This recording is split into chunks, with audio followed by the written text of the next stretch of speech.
हे दोस्तों, मैं चिराग एक और वीडियो के साथ। तो आज हम देख रहे हैं कॉर्पोरेट टैक्स प्लानिंग के 20 एमसीक्यूज का पार्ट। कितने? 20 एमसीक्यूज। पर उनसे पहले आपको इनके थ्योरेटिकल कॉन्सेप्ट की नॉलेज होनी चाहिए। तो मैंने इसके 2 वीडियो कवर कर लिए थे, पहले वो देखिए, उसके बाद ही आपके एमसीक्यूज कवर होंगे।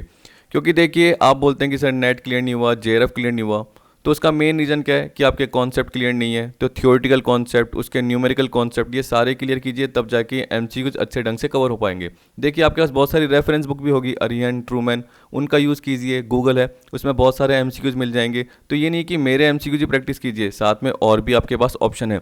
तो जो अल्टरनेटिव ऑप्शन है उनको भी देखिए, क्योंकि जितनी आप प्रैक्टिस करेंगे उतना ही आपका क्या होगा, एग्जाम बहुत अच्छे ढंग से होगा। ठीक है, तो थियोरटिकल नॉलेज होनी चाहिए, उसके बाद ही पार्ट होना चाहिए। यही नहीं कि मैं स्पेसिफिक सब्जेक्ट कॉमर्स की बात कर रहा हूँ, पेपर 1 की भी बात कर रहा हूँ, जैसे केवीएस मदान की आपके पास बुक है, या अरिहंत की, ट्रूमैन की होगी, उसमें भी एमसीक्यूज हैं। तो पहले थियोरटिकल पार्ट देखोगे, तब जाके ही तो एमसीक्यूज कवर होंगे।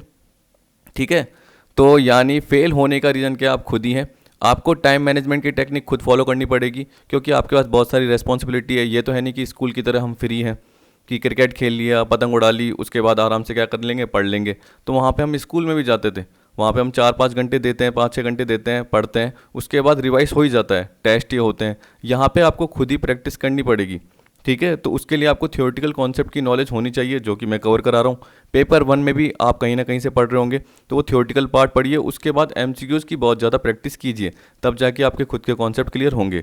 जो घर की प्रॉब्लम है उसको दूर रखिए, 2-3 घंटे 4 घंटे जो भी आपको मिलते हैं वो ज़रूर स्टडी कीजिए, तब जाके नेट या जेआरएफ क्लियर होगा। वरना सपना भूल जाइए कि सर नेट जेआरएफ क्लियर होता नहीं है, वो आपकी ही गलती है, क्योंकि कमी आप में ही है, उसको दूर करने का प्रयास भी आपको ही करना पड़ेगा।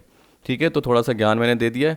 अब चलते हैं फर्स्ट क्वेश्चन की तरफ। क्या बोल रहा है, स्टेटमेंट 1 और स्टेटमेंट 2 दे रखा है।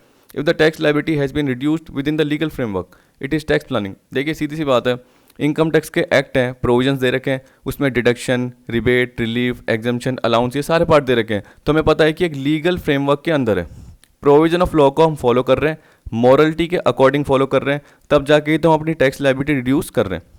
तो हम कोई इलीगल तरीके से नहीं कर रहे हैं, हम टैक्स चुरा नहीं रहे हैं। तो इस केस में बिल्कुल सही है स्टेटमेंट कि टैक्स लायबिलिटी क्या है, लीगल फ्रेमवर्क में अगर रिड्यूस की जाती है तो उसे टैक्स प्लानिंग ही कहा जाता है। Deduction, allowance, rebate, relief, exemption, ऐसे याद रख लेना।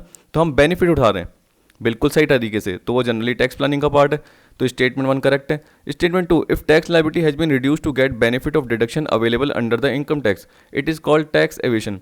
देखिए, टैक्स एविशन की अगर आप मीनिंग देखोगे तो आपको पता चलेगा कि आपने क्या करा है, टैक्स को चुराने की कोशिश करी है इलीगल तरीके से। आप बोल सकते हैं कि आपने अपनी इनकम को सप्रेस किया है, इनकम को छुपाने की कोशिश की है, अंडर स्टेटमेंट करा है, आपने अपनी सेल को कम दिखाया है, फेक इन्वॉइसेस ये दिखा के आपने जनरली अपनी सेल को क्या कर दिया, कम दिखा दिया, ये पार्ट हो सकता है। या आपने अपने फेक इन्वॉइसेस दिखा के खर्चे जो परचेज हैं वो ज़्यादा दिखा दिए, ऐसे बोल सकते हैं। और आपने एक्सपेंसेस दिखा दिए, आपने अपने पर्सनल एक्सपेंसेस को बिजनेस एक्सपेंस के फॉर्म में दिखा दिया। आपने जो कैपिटल एसेट बेची उसको कैपिटल गेन हुआ, तो वो कैपिटल गेन आपने दिखाया नहीं, तो आपकी इनकम बढ़ी नहीं। तो इस तरीके से हम बोल सकते हैं आपने इनकम का अंडर स्टेटमेंट कर दिया। तो यहाँ पे आप लीगल जो भी प्रोविजन है उसको फॉलो नहीं कर रहे हो, तब जाके टैक्स एविशन का पार्ट आ रहा है। तो यहाँ पे लाइन पढ़ के देख लीजिए, कहीं ऐसा नहीं दिख रहा। तो हम क्या बोलेंगे कि स्टेटमेंट 1 करेक्ट है, लेकिन स्टेटमेंट 2 क्या है, इनकरेक्ट है। क्योंकि टैक्स एविशन का मतलब क्या है, आप लीगल प्रोविजंस को फॉलो नहीं कर रहे हो और आप अपनी इनकम को छुपा रहे हो, या खर्चों को क्या कर रहे हो, एक्सपेंसेस, लॉसेस को ज़्यादा दिखाने की कोशिश कर रहे हो। यानी आप कानूनी जो भी फ्रेमवर्क है या लॉ है, एक्ट है, उसको फॉलो नहीं कर रहे हो, तब जाके टैक्स एविशन का पार्ट आ रहा है। तो उस केस में हम क्या बोलेंगे, स्टेटमेंट 1 करेक्ट है, लेकिन स्टेटमेंट 2 क्या है, इनकरेक्ट है। तो इसका आंसर जो होगा वो क्या होगा, बी। ठीक है, अब सेकंड की तरफ बढ़ते हैं। सेकंड में क्या बोल रहा है, which of the following will be considered as tax planning effort. तो देखिए, नवंबर 17 का इसमें पहला ऑप्शन है, mister A purchase a house for self residence of ₹80 lakhs by taking a loan of ₹60 lakhs from SBI at 10% interest instead of using his own fund. देखिए, tax planning की बात कर रहा है, तो आपको मैंने क्या बताया, deduction, exemption, allowance, rebate, relief, ये बहुत सारे पार्ट अवेलेबल है इनकम टैक्स एक्ट में, लीगली आप फॉलो कर रहे हो। तो आप देखिए, अगर आप हाउस खरीदेंगे खुद के फंड से तो आपका कैश जाएगा, आपको कोई बेनिफिट भी नहीं मिलेगा। अगर आपको डिडक्शन लेनी है 80C की, ठीक है, एक इंडिविजुअल को, तो जब भी वो क्या कर रहा है, हाउस खरीद रहा है, तो वो कैश में नहीं खरीदने की करेगा, वो क्या करेगा, लोन लेके खरीदने की करेगा। क्योंकि जो लोन का रीपेमेंट करेगा उसकी डिडक्शन मिलती है। मैंने क्या बताया, जो लोन का रीपेमेंट करेगा ना उसकी डिडक्शन मिलती है। तो उसको जो 80 लाख का हाउस खरीदना है उसके लिए लोन लिया 60 लाख का, किससे, SBI से, तो उसका 10% इंटरेस्ट लगा। तो यहाँ पे देखिए, आप देख सकते हैं 80C का एक बार पार्ट बता देता हूँ। एटीसी में मैंने 13 पॉइंट कराया था, repayment of housing loan including stamp duty registration fees. तो यहाँ पे देख सकते हैं repayment of the amount borrowed by the assessee from the central government state government bank. तो यहाँ पे आपने एसबीआई से लोन लिया है, तो उसका जब भी आप क्या करोगे, अमाउंट का रीपेमेंट करोगे, जैसे इंस्टॉलमेंट जाती है, तो आपको पता है कि 12 महीने की जो भी इंस्टॉलमेंट गई, जैसे मान के चलिए कि आपने 1 लाख पे कर दिया, तो 1 लाख की आपको डिडक्शन मिल जाएगी। हाँ, एटीसी में आपको ये पता है कि 1,50,000 तक की मिलती है। Eighty C, eighty triple C, eighty CCD subsection 1 मिला के टोटल मिला के भी 150 होती है। उसको छोड़िए, लेकिन डिडक्शन तो मिल रही है। तो डिडक्शन जो नहीं मिल रही उससे अच्छा तो मिल रही है, वही बेटर है ना। तो यहाँ पे यही एग्जांपल के फॉर्म में बोल रहा है कि टैक्स प्लानिंग क्या है, तो मैं बोलूँगा ये बिल्कुल सही है टैक्स प्लानिंग के फॉर्म में, क्योंकि एक तरीके से आपको डिडक्शन मिल जाएगी और आपकी जो टैक्स लायबिलिटी है वो रिड्यूस हो जाएगी। फिर देखिए बी में बोल रहा है mister A made investment in purchasing 12% redeemable debenture of TISCO worth ₹1.50 lakh. तो देखिए यहाँ पे कोई ये नहीं दे रखा जैसे आपने नाबार्ड के बॉन्ड खरीदे होते, आपने जैसे म्यूचुअल फंड यूटीआई के आपने यूनिट्स खरीदे होते, कोई नोटिफाइड स्कीम के म्यूचुअल फंड खरीदे होते, इस तरीके से आपको डिडक्शन मिल सकती थी। लेकिन यहाँ पे कोई डिडक्शन आपको जनरली नहीं मिलती, कोई एग्जाम्पशन नहीं मिलती, तो हम क्या बोलेंगे कि ये टैक्स प्लानिंग का पार्ट नहीं है। वैसे ही देखिए मिस्टर ए ने परचेज किया 100 ग्राम गोल्ड बिस्किट और ₹2.5 lakh from SBI on the occasion of Diwali. तो गोल्ड बिस्किट खरीद के रख लिया, उसकी वैल्यू बढ़ेगी, आपको पता है वैसे ही गोल्ड की वैल्यू बढ़ती है, बेच देंगे, ठीक है। तो यहाँ पे कोई टैक्स प्लानिंग का पार्ट हुआ ही नहीं, और ये कहीं पे भी दे नहीं रखा आपको डिडक्शन के फॉर्म में। आप जब डिडक्शन पढ़ते हैं तो उसमें आपको पता चलता है कि यार डिडक्शन कौन कौन सी है। एग्जेम्प्टेड इनकम का पार्ट पढ़िए, उसमें भी आपको पता चल जाएगा कि एग्जाम्पशन कौन कौन सी है। तो वहाँ पे जनरली मैंने बताया हुआ है, ये वाला पार्ट मैंने डिडक्शन में बताया एटीसी में। वैसे डी वाला पार्ट देखिए, mister A invested ₹1 crore in purchasing 5 acres of agriculture land in his native village in गया। अब देखिए आपको पता है कि जब आप एग्रीकल्चरल लैंड को बेचते भी हो तो जनरली उस पर कैपिटल गेन का पार्ट नहीं होता, क्योंकि एग्रीकल्चरल लैंड है। इसके अलावा जब आप क्या करोगे, खुद उस पर एग्रीकल्चर एक्टिविटी का पार्ट करोगे, तो एग्रीकल्चर इनकम होगी, एग्जम्प्ट होती है सेक्शन 10 के अकॉर्डिंग, आपको ये भी बताया। तो एग्रीकल्चरल इनकम एग्जम्प्ट है, पूरा का पूरा एक चैप्टर ही मैंने इस पर करवाया हुआ है एग्रीकल्चरल इनकम पे। वैसे ही सोचिए कि अगर आपने एग्रीकल्चर लैंड को किराए पे दे दिया, किस पे दे दिया, रेंट पे, और जो पर्सन जिसको दिया वो क्या कर रहा है, उस पर एग्रीकल्चर एक्टिविटी कर रहा है, तो उसकी तो इनकम एग्जम्प्ट होगी होगी। आपकी जो रेंट की इनकम है वो भी एग्रीकल्चर इनकम मान के एग्जम्प्ट कर दी जाएगी, ठीक है, क्योंकि जो पर्सन है जिसको आपने किराए पे दिया है उस पर वो एग्रीकल्चर एक्टिविटी कर रहा है, तो जब वो बेचेगा तो उसकी इनकम भी एग्जम्प्ट होगी और आपको जो रेंट मिला आपकी इनकम भी एग्जम्प्ट, ठीक है। तो आपने बिल्कुल अच्छे ढंग से इन्वेस्टेड किया है। Mister A invested ₹1 crore in purchasing 5 acres of agriculture land in his native village in गया। तो यहाँ पे हम बोल सकते हैं कि ये भी टैक्स प्लानिंग का पार्ट है। तो ए और डी, तो अपना ऑप्शन क्या होगा सेकंड का, सी, ए एन डी। अब थर्ड देखिए, यानी अपना बी और सी नहीं होगा, याद रखना ए और डी होगा। थर्ड देखिए, tax evasion is undertaken by employing unfair means, सीधी सी बात है। अब देखिए अगर आपने ये पॉइंट नहीं पढ़े हैं तो आपको बस क्या करना है, जो मैंने डिफरेंस बताए थे टैक्स प्लानिंग में, टैक्स अवॉइडेंस में, टैक्स एवेशन में और टैक्स मैनेजमेंट में, वो ऊपर ऊपर के पॉइंट भी पढ़ लोगे तो आपको समझ में आ जाएगा। चाहे आप देखिए टैक्स एवेशन में क्या, it is the illegal way to reduce tax liability by deliberately, जानबूझकर सप्रेसिंग इनकम को कम दिखाना, और सेल को कम दिखाना, और by increasing expenses etcetera, expenses को बढ़ाकर आप क्या करना चाहते हो, अपनी टैक्स लायबिलिटी को रिड्यूस करना चाहते हो, which result in reduction of total income of the assessee. ये इलीगल है, चाहे स्क्रिप्ट यानी चाहे आप लॉ की स्क्रिप्ट या प्रोविजन की बात कीजिए और मॉरलिटी की बात कीजिए, दोनों ही केस में ये गलत है। इसमें जनरली क्या करते हैं हम, ऑब्जेक्ट क्या होता है, अनफेयर मीन की तरह, अनफेयर मीन लगा के, यानी कहने का मतलब गलत तरीकों से टैक्स लायबिलिटी को रिड्यूस करना, ठीक। जैसे मैंने बताया फेक इनवॉइसेस, बिजनेस एक्सपेंसेस हो रहे हैं, सॉरी पर्सनल एक्सपेंसेस हो रहे हैं, उसको बिजनेस एक्सपेंस के फॉर्म में दिखाना, वो सारा पार्ट आ रहा है। कहाँ गया अपना, ये रहा। तो देखिए बोल रहा है tax evasion is undertaking bye employing unfair means, बिल्कुल ठीक है, करेक्ट है। फिर उसके बाद देखिए बोल रहा है रीजन क्या है, payment of taxes avoided through illegal means और फ्रॉड फॉर टैक्स एवेशन, बिल्कुल ठीक बात। तो जनरली क्या करेंगे, फ्रॉड करेंगे या इलीगल तरीके अपनाएंगे। मैंने बताया था जैसे फेक इनवॉइसेस इशू करना, आपने जो कैपिटल एसेट बेची, कैपिटल गेन हुआ, उसको आप दिखा नहीं रहे, तो वही तरीका हुआ। इसी तरीके से आप पर्सनल एक्सपेंसेस को बिजनेस एक्सपेंस मान रहे हो, तो ये सारे तरीके हो गए। इसके अलावा और भी तरीके होते हैं, धीरे धीरे आपको पता चलते जाते हैं। मैंने पिछली वीडियोज़ में एग्जाम्पल के फॉर्म में भी कवर कराए थे। तो देखिए कोर्ट्स में हम क्या बोलेंगे कि ए करेक्ट है और जो उसकी रीजनिंग है वो राइट एक्सप्लेनेशन दे रही है ए की, ए करेक्ट है और रीजनिंग भी राइट एक्सप्लेनेशन दे रही है, तो बाकी को पढ़ने की जरूरत भी नहीं है। ये दिसंबर 15 में आया था। अब देखिए fourth, which of the following are true in tax planning, ये जून 14 का है। देखिए जब भी आप टैक्स प्लानिंग करते हो तो आपको पता है कि आपको डिडक्शंस मिल रही है। तो आपने जैसे पीएफ में कंट्रीब्यूशन किया, पीपीएफ में कंट्रीब्यूशन किया, पब्लिक प्रोविडेंट फंड में जैसे एटीसी, चलिए आप क्या कीजिए, आपको समझ में नहीं आता तो सिर्फ एक ही डिडक्शन देख के टैक्स प्लानिंग सोच लीजिए। एटीसी वैसे तो बहुत सारी होती है, एटीसी, एटीडी, एक नए इंफ्रास्ट्रक्चर कंपनी होती है, सेज से रिलेटेड एरिया हो गया, तो आपने उसमें बहुत सारे अलग अलग पढ़े, 10AA, 80IA, 80IB, 80IC, ऐसे बहुत सारी डिडक्शन होती है। जब भी आप देखोगे उसमें क्या हो रहा है, आपकी प्रॉफिट पे आपको टैक्स देना नहीं पड़ रहा, या आपको कुछ ना कुछ डिडक्शन मिल रही है तो आप लेस कर रहे हो, जिससे आपका क्या हो रहा है, टैक्स कम बन रहा है, तो टैक्स लायबिलिटी आपकी रिड्यूस हो रही है। तो आप देखिए टैक्स प्लानिंग क्या होती है, आपको पता है कि आपकी सेविंग हो रही है, जैसे आपका पीपीएफ में पैसा जमा हो रहा है तो फ्यूचर में आपको एक अमाउंट एक साथ मिलेगा, तो यहाँ पे हम बोल सकते हैं it is futuristic in its approach. ठीक है, तो आप पीएफ में, म्यूचुअल फंड में, बॉन्ड्स में अलग अलग जगह इन्वेस्ट कर रहे हो, आपको पता है एम्प्लॉयर कंट्रीब्यूट कर रहा है, एम्प्लॉय भी कंट्रीब्यूट कर रहा है, जो कि आपने 80CCD सबसेक्शन 1 और सबसेक्शन 2 में कवर किया। ठीक है, 80CCC LIC की एन्युटी स्कीम का पार्ट, वो भी फ्यूचरिस्टिक है, क्योंकि आपको पता है कि एक पर्टिकुलर पॉइंट ऑफ टाइम के बाद आपको एन्युटी का पैसा मिलेगा, या आपको हर साल एक फिक्स अमाउंट मिलता रहेगा, तो ये फ्यूचरिस्टिक है अप्रोच में। ठीक, it has limited scope compare to tax management, गलत है, क्योंकि आपको पता है कि सबसे पहले क्या आता है, टैक्स मैनेजमेंट आता है, उसके बाद ही टैक्स प्लानिंग आता है। तो ये अनलिमिटेड स्कोप का है, क्योंकि इसमें आपके पास बहुत सारे चांसेस हैं, डिडक्शंस के, एग्जम्पशंस के, अलाउंस के, रिबेट के और रिलीफ के। तो टैक्स मैनेजमेंट तो क्या है, आप ड्यू डेट पे पर्टिकुलर रिटर्न भर रहे हो नहीं भर रहे, तो वो देखने का तरीका, यानी टैक्स एडमिनिस्ट्रेशन करना। ठीक है, तो जैसे ये होता है उसके बाद ही तो टैक्स प्लानिंग का पार्ट कवर होता है, कि आपको पता है कि ड्यू डेट पे क्या करनी है, रिटर्न भरनी है, लेकिन टैक्स लायबिलिटी कितनी आएगी। ठीक है, उसको सही करने का काम तो टैक्स प्लानिंग में ही आएगा ना। तो टैक्स मैनेजमेंट एक तरीके से लिमिटेड स्कोप का है, और टैक्स प्लानिंग जो है उससे ज़्यादा वाइडर स्कोप का, याद रखना। पहले आता है टैक्स मैनेजमेंट, उसके बाद आता है टैक्स प्लानिंग, याद रख लेना।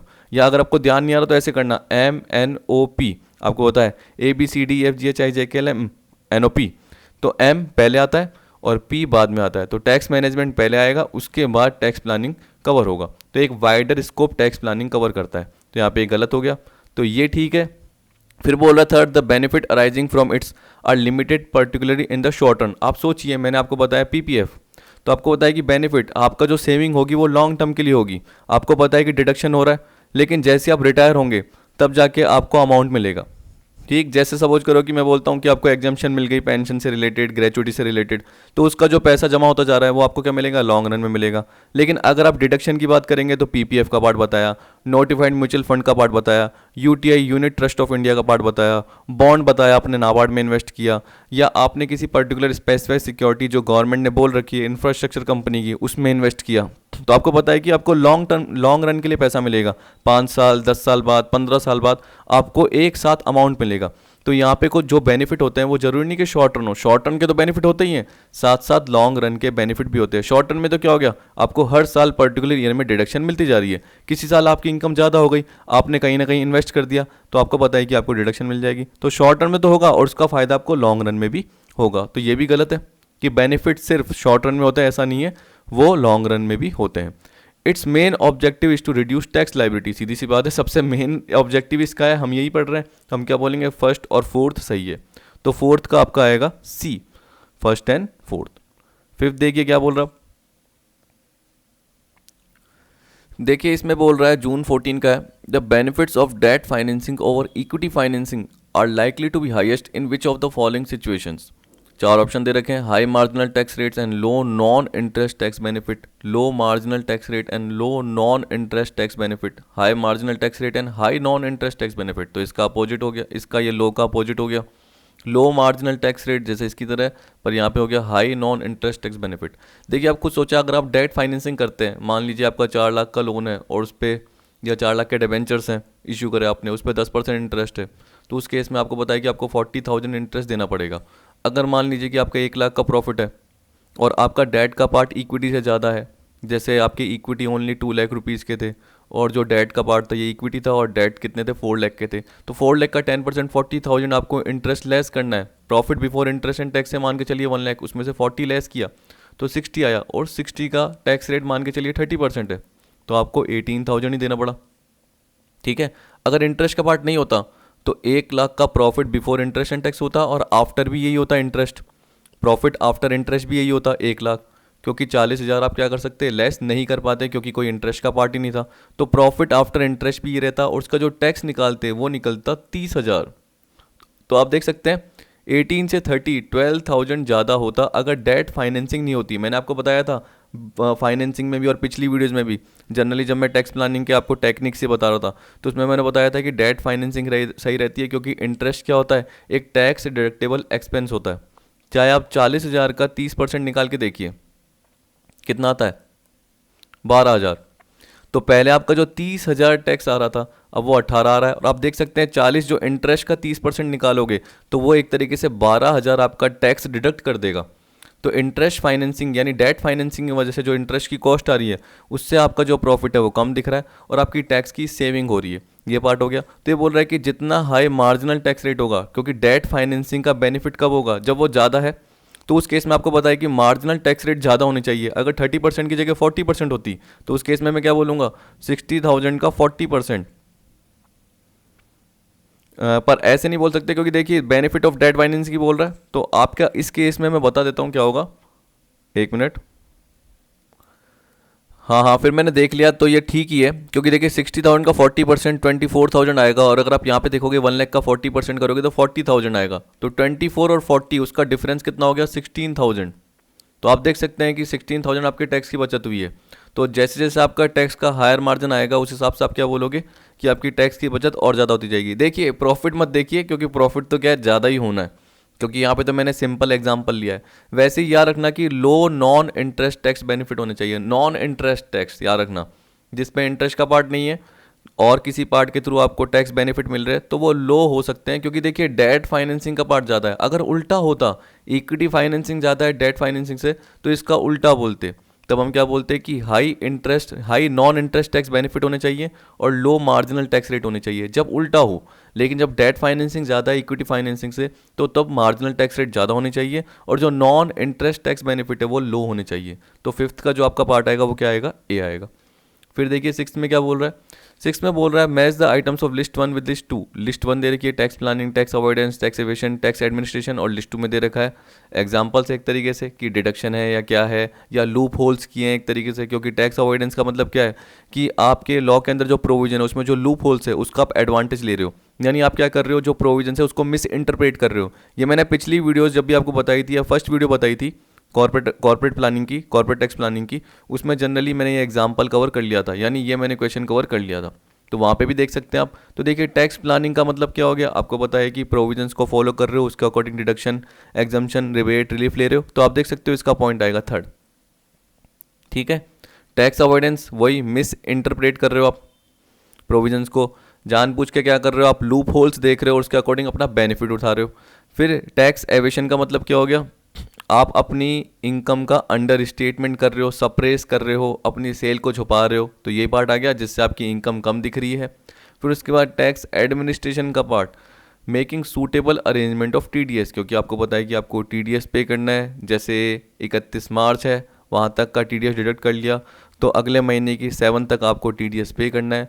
तो अगर आप पे नहीं करोगे तो पेनल्टी का पार्ट लगेगा। तो आप टैक्स एडमिनिस्ट्रेशन कर रहे हो, टैक्स मैनेजमेंट का काम कर रहे हो, तो सूटेबल अरेंजमेंट कर रहे हो कि टीडीएस का पेमेंट कितना कैसे करना है, फॉर्म कौन से फिल करने पड़ेंगे, ताकि हमें कोई भी कंसिक्वेंसेस फॉलो ना करने पड़े या कोई नोटिस ना आ जाए, तो हम प्रॉपर उसकी चेकिंग करेंगे।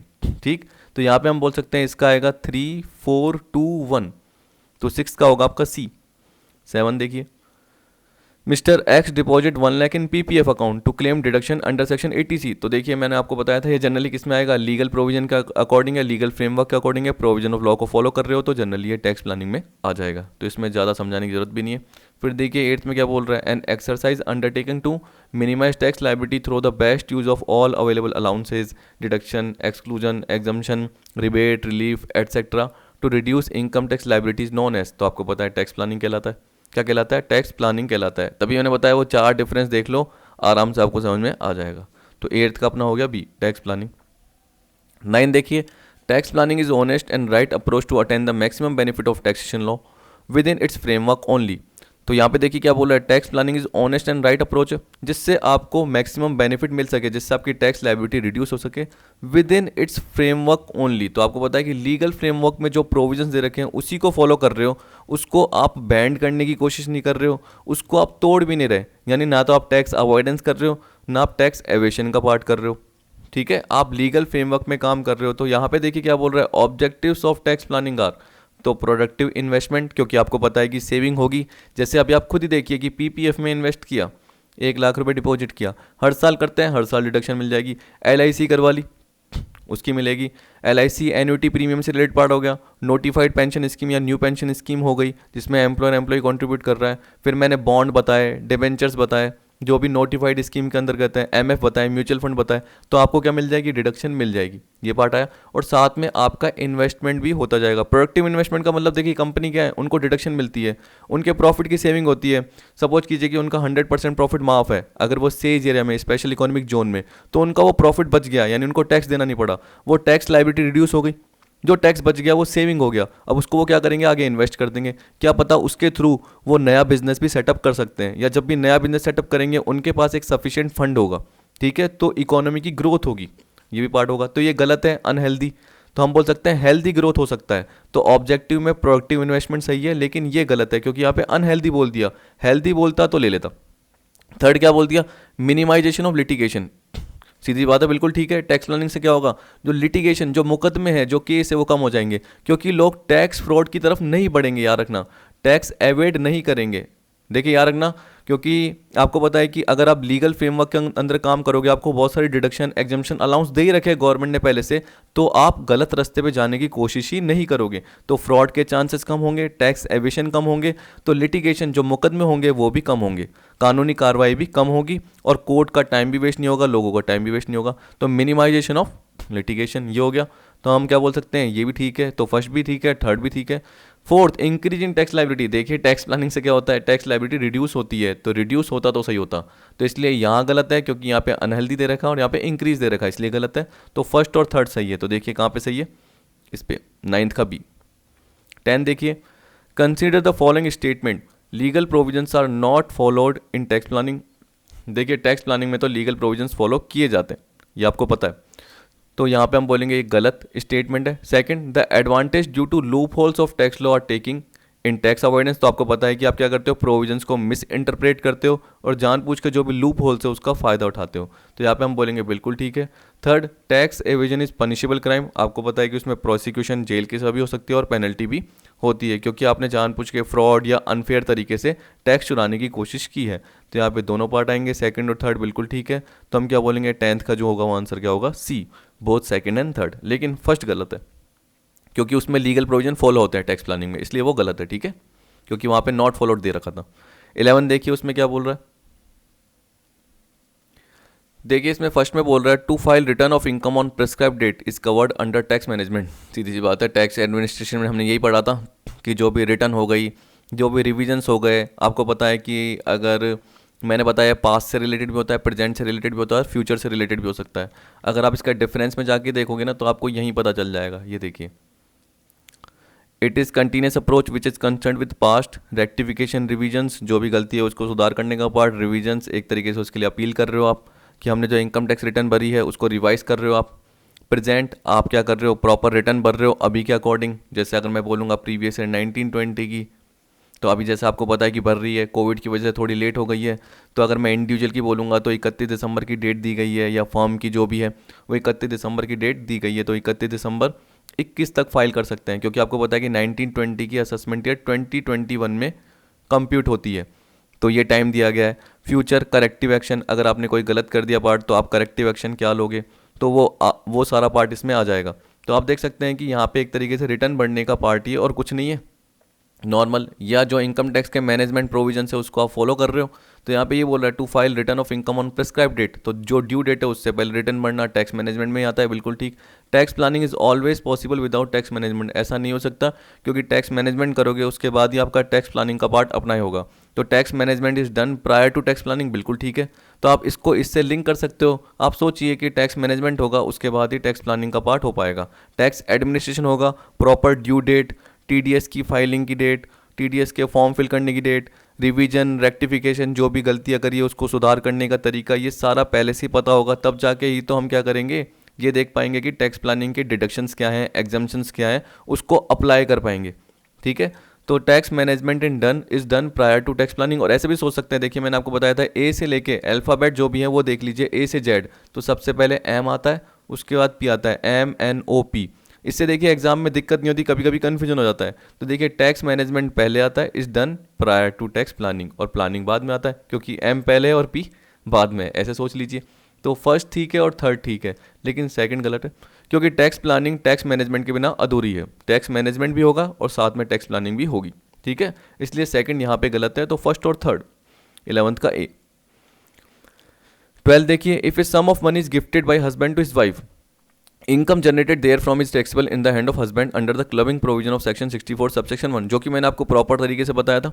तो आपको देखिए इसमें ये बोल रहा है कि अगर हस्बैंड ने क्या करा, गिफ्ट करा कुछ मनी वाइफ को, जिसके थ्रू इनकम जनरेट हुई, तो वाइफ के हैंड में टैक्सेबल नहीं होगी, वो हस्बैंड के हैंड में टैक्सेबल होगी क्लबिंग प्रोविजन के अकॉर्डिंग। लेकिन अगर यही चीज़ देखिए क्या बोला, सेक्शन 64 सबसेक्शन 1 एप्लीकेबल नहीं होता कब, if gift is made by the same person out of the funds of is HUF, यानी अगर उसने अपनी HUF की कैपेसिटी में, यानी फैमिली के कर्ता की कैपेसिटी में अगर ट्रांसफ़र किया होता मेंबर को, वाइफ क्या हो गई मेंबर और हस्बैंड क्या हो गया HUF का कर्ता, अगर उस तरीके से ट्रांसफ़र किया होता तो उस केस में ये प्रोविज़न क्लबिंग के अप्लाई नहीं होते और वो वाइफ की इनकम में ही टैक्सेबल होती। तो एक तरीके से टैक्स को बचा लिया गया, तो उस केस में उसको बोलेंगे टैक्स अवॉइडेंस। तो देखिए आप प्रोविजंस पे जो लूप होल है उसका फ़ायदा हस्बैंड ने उठा लिया, खुद को कर्ता मान के HUF का और वाइफ को उसकी फैमिली का मेंबर बना के, जिससे वाइफ की इनकम में ही वो पार्ट जाएगा और हस्बैंड की इनकम में क्लब नहीं होगा। तो जनरली हम क्या बोलेंगे, यहाँ पे लूप होल का फ़ायदा उठाया, और 12 का जो आंसर होगा वो होगा टैक्स अवॉइडेंस। ठीक है।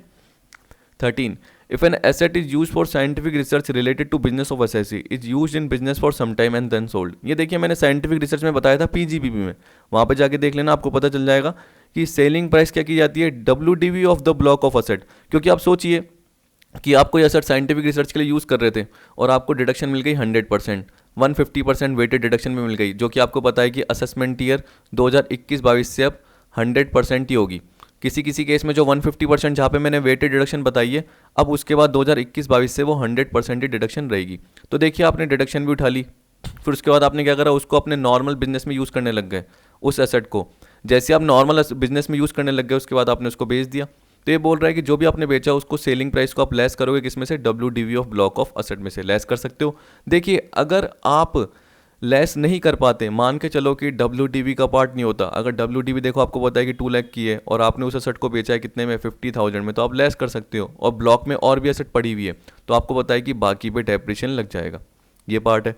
अगर मान के चलिए कि WDV का पार्ट होता ही नहीं और सेलिंग प्राइस ही होती, तो उस केस में आपको पता है कि सेल्स में से अगर मैं WDV लेस करूँगा तो कंसिडरेशन का पार्ट ज़्यादा है, तो शॉर्ट टर्म कैपिटल गेन का पार्ट आता।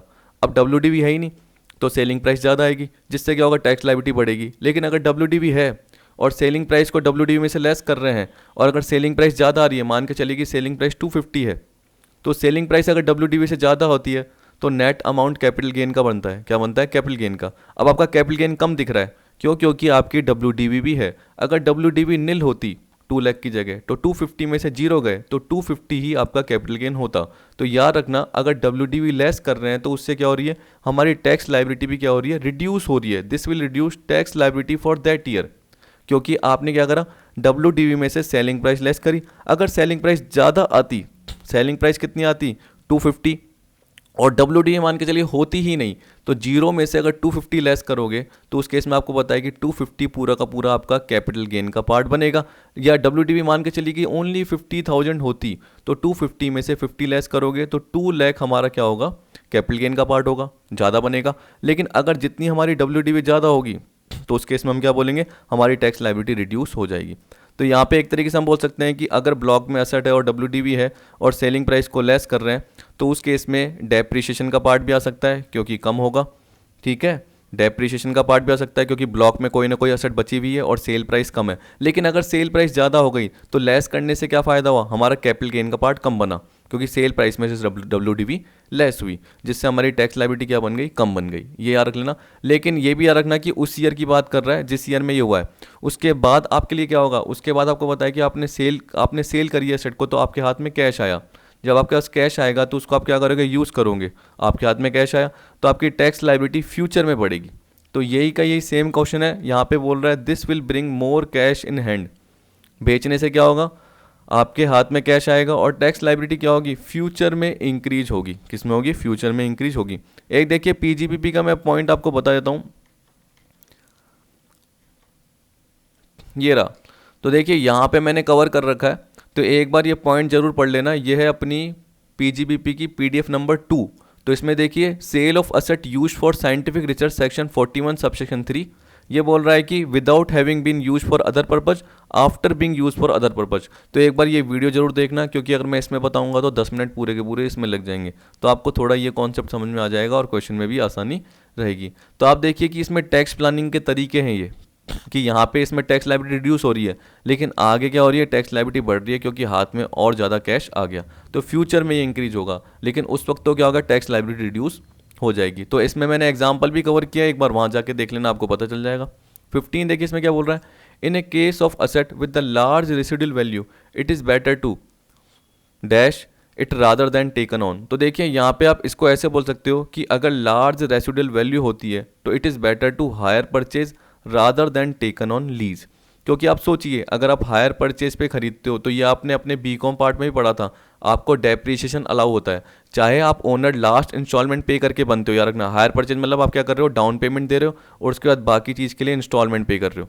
आपने कोई कार खरीदी, कोई मशीनरी खरीदी, तो आपने पहले डाउन पेमेंट पे करी, फिर उसके बाद आप इंस्टॉलमेंट पे कर रहे हो। लास्ट इंस्टॉलमेंट पे करते ही आप क्या बनते हो, ओनर बनते हो। याद रखना, क्या बनते हो, ओनर बनते हो। लेकिन आपको डेप्रिसिएशन की फैसिलिटी मिल जाती है। अब आपको पता है कि जो आप इंस्टॉलमेंट पे इंटरेस्ट दे रहे हो, तो इंटरेस्ट की डिडक्शन भी आपको मिल जाएगी, यही तो पार्ट है।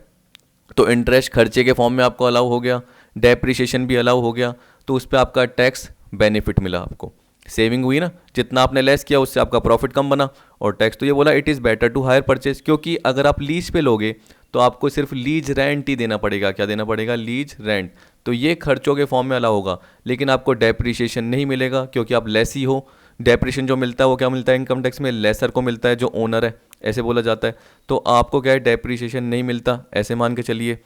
और मैं क्या बोल सकता हूँ, इंटरेस्ट का पार्ट भी देखिए इसमें नहीं होगा, क्योंकि आपको पता है कि आपने लोन लेकर ली भी नहीं है। आपने हायर परचेज का मतलब क्या, उधार लिए, लेकिन यहाँ पे तो आपने उधार ली भी नहीं है, आपने तो किराए पे लिए, तो आपको इंटरेस्ट की डिडक्शन भी नहीं मिलेगी। तो आपको सिर्फ लीज रेंट की ही मिलेगी, ना डेप्रिसिएशन की मिलेगी, ना इंटरेस्ट की। जबकि हायर परचेज में फ़ायदा क्या है, दोनों की ही मिलेगी। तो इसलिए हम क्या बोलेंगे, लार्ज रेसिडुअल वैल्यू हो, लार्ज उसकी रीसेल वैल्यू हो, तो खरीदना सही है। क्योंकि देखिए, अगर मान के चलिए आप लीज पे भी लेते हो तो आप उसको बेच नहीं पाओगे, लेकिन आप हायर परचेज पे लेते हो तो एक तो ये फ़ायदा, एक ये फ़ायदा, और बेचने पर आपको अमाउंट भी मिल जाएगा, उसका भी फ़ायदा। ठीक है, रीसेल वैल्यू हो गई ना। तो 15 हम क्या बोलेंगे, ए। 16 देखिए, when the asset is purchased or acquired under hire purchase oblique installment system the depreciation is, तो आपको मैंने अभी बताया कि अलाउड किया जाता है, तो याद रख लेना 16A depreciation is allowed in computing income. फिर देखिए सेम यही 17 में इंटरेस्ट के लिए, तो ये भी डिडक्टेबल होता है, अलाउड होता है। The interest on borrowed fund और under the hire purchase installment system is deductible in computing the income. तो आपको पता है कि जो आपने उधार लिया उस पर जो इंटरेस्ट का पार्ट हुआ, क्योंकि आपको हायर परचेज या इंस्टॉलमेंट सिस्टम के अंतर्गत मशीन मिली है या कोई भी फर्नीचर, कंप्यूटर, कार आपने खरीदी है, तो जो इंटरेस्ट का पार्ट है वो डिडक्टेबल होगा बिजनेस में। तो 17 का क्या होगा आपका ए। 18 देखिए, non availability of depreciation to lessee will be. अब देखिए आप खुद सोचिए, अगर लेसी जो है, जो रेंट पे लेता है, लीज रेंट, तो लीज रेंट तो खर्चे के फॉर्म में अलाउ है, लेकिन डेप्रिसिएशन अलाउ नहीं है, क्योंकि वो ओनर नहीं है। जब डेप्रिसिएशन नहीं होगा तो सोचिए, अगर टू डेप्रिसिएशन होता है, एक मिनट ये हैंग होने लग गया। जब डेप्रिसिएशन होता है तो यहाँ पे हम लिखते हैं 2 में, जिससे हमारा जो प्रॉफिट का पार्ट है वो क्या आता है, कम आता है। क्या आता है, कम आता है। लेकिन जब डेप्रिसिएशन ही नहीं होगा तो प्रॉफिट क्या आएगा, ज़्यादा आएगा। प्रॉफिट ज़्यादा आएगा तो टैक्स लाइबिलिटी भी क्या आएगी आपकी, टैक्स लाइबिलिटी भी बढ़ेगी, याद रखना। तो यहाँ पे बोला will increase his tax liability, क्योंकि हमें खर्चे अलाउ नहीं हुए, खर्चे अलाउ नहीं हुए तो प्रॉफिट बढ़ेगा, प्रॉफिट बढ़ेगा तो टैक्स लाइबिलिटी भी बढ़ेगी। तो 18 का आपका होगा बी। 19, इफ द बिजनेस और profession has been discontinued unabsorb depreciation can be. देखिए मैंने अनएब्जॉर्ब डेप्रिसिएशन का पिछली वीडियो में भी बताया, और इसके अलावा पीजीबीपी इसमें भी बताया हुआ है कि हम क्या कर सकते हैं, या सेट ऑफ वाले पार्ट में भी बताया, मुझे ध्यान आ गया, set of and carry forward of losses वाले पार्ट में। तो अनएब्जॉर्ब डेप्रिसिएशन को हम क्या कर सकते हैं, set off against income from business और profession, set off against income from any head, carry forward and set off for indefinite period, बिल्कुल ठीक है तीनों के तीनों, तो हम क्या बोलेंगे all of the above. Anant period के लिए जब तक है आपका बिजनेस तब तक आप क्या कर सकते हो, उसको कैरी फॉरवर्ड कर सकते हो। ठीक, किसी भी बिजनेस एंड प्रोफेशन की इनकम से कर सकते हो सेट ऑफ, किसी भी पर्टिकुलर हेड से कर सकते हो, ये भी बोल दिया इसने। अब देखिए 20, ये मैंने आपको बता ही दिया था कि सबसे पहले टैक्स मैनेजमेंट आता है, फिर टैक्स प्लानिंग आती है। तो देखिए क्या बोला, tax planning is done after tax management, क्योंकि मैंने आपको बताया था MNOP अल्फ़ाबेट याद रख लेना, तो टैक्स मैनेजमेंट फिर टैक्स प्लानिंग, तो tax planning is done after tax management, तो 20 का क्या होगा, बी होगा। ठीक है, तो आई होप आपको सारा पार्ट समझ में आ गया होगा जितने भी ये कवर करवाए। अब अगली वीडियो में हम देखेंगे TDS से रिलेटेड पार्ट, TCS से रिलेटेड पार्ट, तो वो थोड़ा सा लेंथी है, उसमें 30 से लेकर 32 पेज कवर है और MCQs भी मैंने ज़्यादा कवर किए। तो मेरे अकॉर्डिंग उसकी 3 से 4 वीडियो, 4 वीडियो में मैं कवर करवाने की कोशिश करूँगा पूरा का पूरा पार्ट, और उसके बाद उसके MCQs कवर करने की कोशिश करेंगे सारे के सारे एक ही वीडियो में, एक वीडियो में नहीं हुए तो 2 वीडियो में कवर कर लेंगे। ठीक है, तो आई होप आपको वीडियो पसंद आई होगी। वीडियो देखने के लिए थैंक यू।